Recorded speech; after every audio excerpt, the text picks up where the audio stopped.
Salut, je m'appelle Célie, j'ai 24 ans, je viens juste de finir mes études en sciences politiques. J'habite à Paris, j'ai une grande maison, j'ai plein d'argent, j'ai un gars magnifique, j'ai plein d'amis. Bref, la vie de rêve, genre tous les week-ends en boîte parce que j'aime trop danser. Parce que je suis bien foutue, tout le monde me dit que je suis belle. Bref, la vie idéale. Mais j'ai un problème. J'ai un gros problème. C'est ça mon problème. C'est qu'après les strass et les paillettes, quand je rentre chez moi, que j'enlève ma perruque, plutôt ma prothèse, ben moi je le vois, j'ai très mal. Parce que je me dis que j'ai 24 ans, j'ai peut-être même pas fait le tiers de ma vie, et je suis condamnée à ça, parce que je peux rien faire d'autre. Enfin, je peux pas me montrer comme ça, c'est pas possible. Sinon tout s'arrête. Pourquoi? Parce que je me suis tissée, et encore tissée, parce que je voulais qu'on me dise toujours que j'étais belle et encore belle et de plus en plus belle.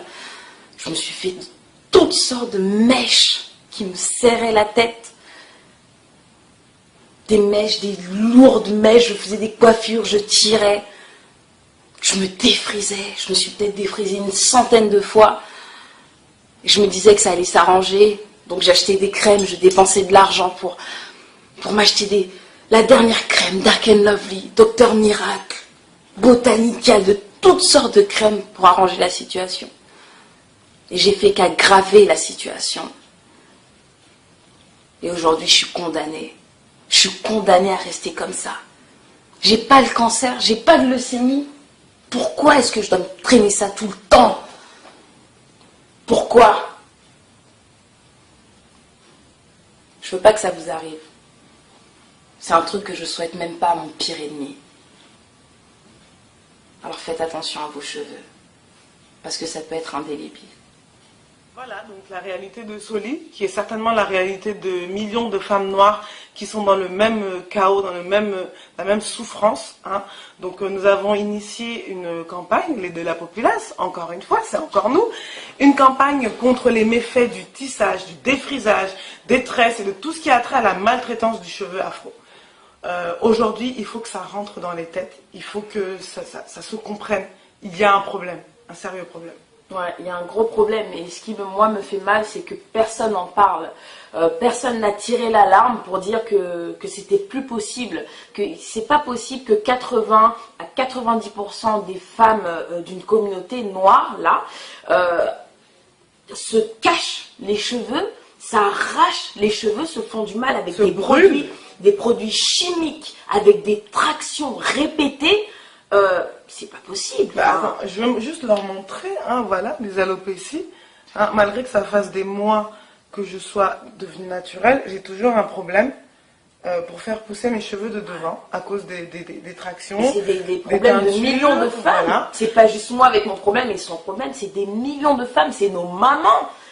Des fois, il y a des mamans quand on voit leurs cheveux, mais ça donne envie de pleurer. C'est des enfants qui commencent à être chauves à 10 ans, 11 ans. C'est grave. On est clairement dans un déni. On est dans une souffrance. Dans un gros déni.